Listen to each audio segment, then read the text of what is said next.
Thanks, Bishop Allen, for letting me preach. It's like when he's here, it's his church. So thanks for... I'm up here today because I don't have a spare lapel mic. It feels a bit weird.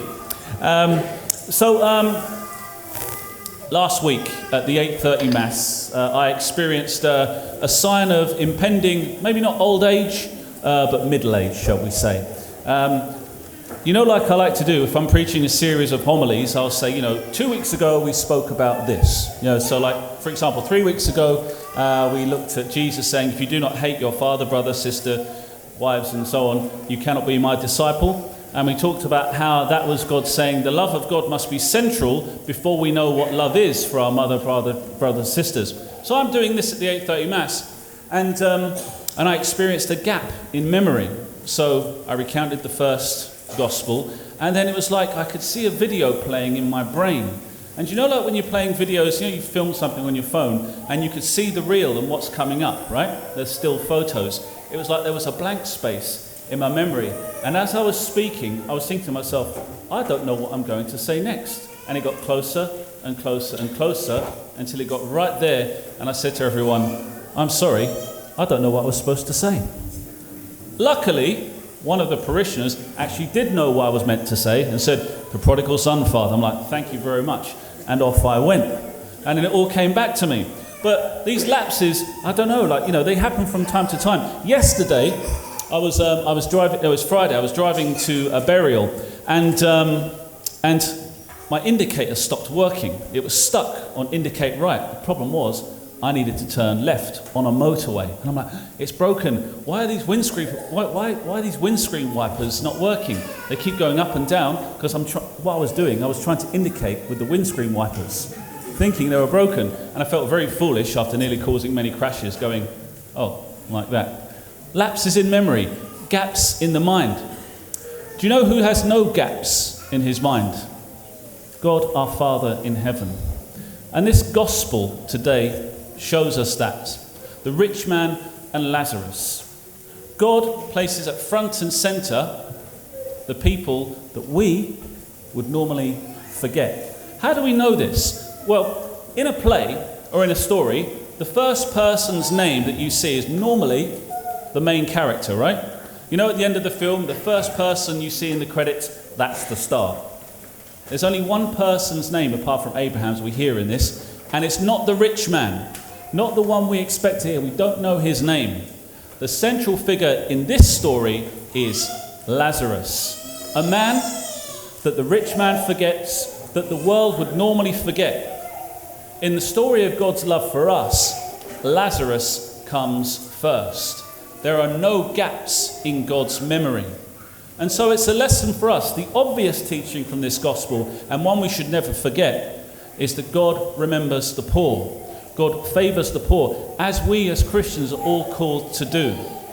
But there's a deeper message as well, and one I want to hear today, and one we're going to have witness to any second now, is that there are many thousands of people out there whom God is thinking about right now, whom God longs to have a loving relationship with, who he just longs that they would know him and know how much they're loved by him.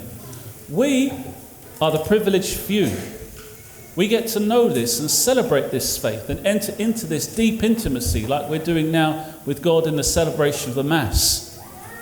But God is thinking about those people out there, and he asks us to fill in those gaps with the forgotten people. The reason we run Alpha, which starts in a few weeks, is so that we may fill those gaps that God has called us to fill. That we may reach out to those that we have forgotten, but who are not forgotten by God, and bring them close to him, so that they might have that primary encounter with him, so that one day they may get to do what we do here, to glorify him and worship and receive him in his body and blood, to hear his word. Alpha is the beginning stage, and it's something we do all the time to open that door to ones that the world would normally forget. I'm going to invite Army up now, just to give a little witness to how Alpha, the experience of Alpha, the encounter with Jesus, has changed her life and could change the lives of the ones that we know.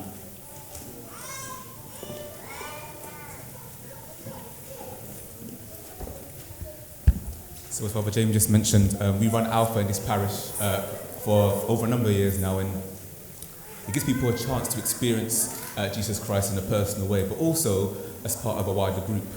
It gives you a chance to explore those questions we tend to have in our lives around, is there more to life than this? Does God kind of really heal today? Kind of who's the Holy Spirit?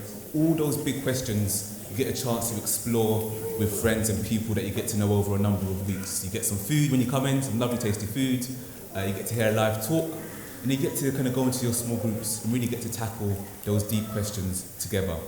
And over the past season, we had Patricia with us, who went through Alpha with us, and has got a lot to share with us today. So, how did you find out, Patricia?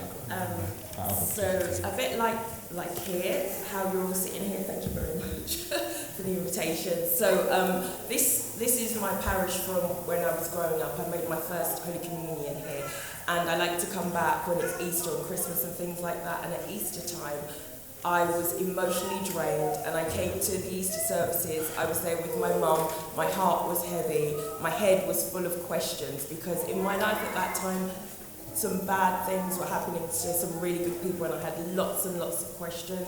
And then, just like me now, some people nervously came up with Margaret and Bernard, and were talking about the Alpha experience, and I just felt like that's exactly where I needed to be to explore some of those questions.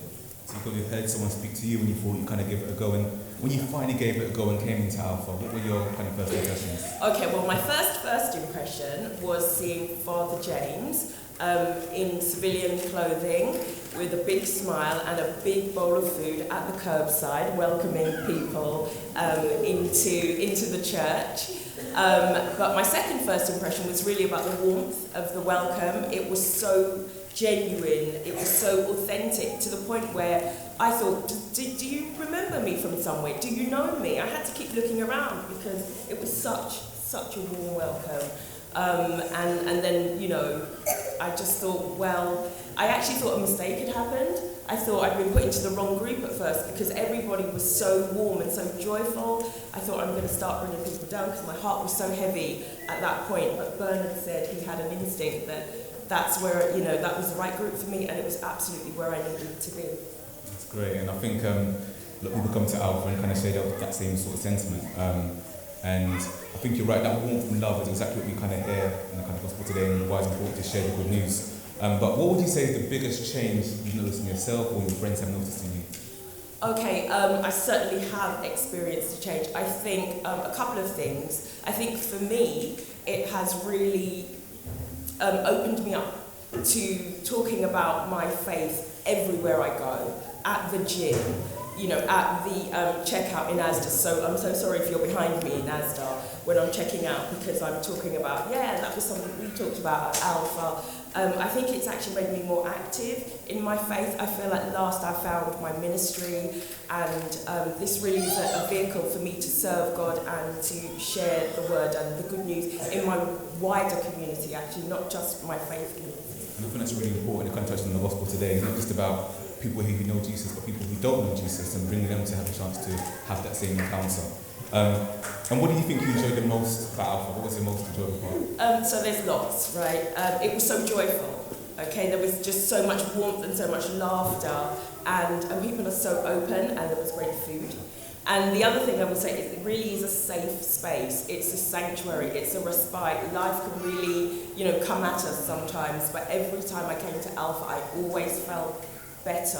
I always felt better after coming to Alpha. It's amazing. It's really amazing. I think it's testament to what Jesus can do to our lives when we feel that sort of way. And finally, for anyone out here who's kind of thinking, I might give Alpha a go, or I don't fancy it, what would you say is the reason they should give Alpha a go? I think at least give it a go, okay? Not everything is for everyone, but give it a go. And I think particularly right now, you know, so much in life is about division and hate speech and hateful talk, and you turn on the news and people who call themselves our leaders really don't know how to behave. They don't even know how to be civil to each other. So right now I think it's so important for us to be really courageous and love openly and love actively and love thy neighbour. And I think Alpha really gives you a space to have that open heart, open mind, open arms, to everybody here. So, I think at least give it a go. I want to say one more thing. I know, I'm coming up to time, but I was raised, I consider it my really good fortune that I was raised in a warm and loving family. I'm so lucky. I consider it my good fortune that I was raised by a Catholic mum. What a gift, right? And I'm looking out into the eyes of some Catholic mothers here, of people who are raised by Catholic mothers, and one thing that we believe is that there is nothing that can't be made better with prayer, love, and food. And you get all three of those in bucket loads. Thank you so much for sharing with us. And just to kind of wrap up, whether you've been to Alpha before, whether you're thinking about giving Alpha a go, whether you know someone else to invite, please do kind of get a leaflet at the end of Mass which will be given out to kind of share out and give Alpha a go. Thank you so much, Patricia. So thank you.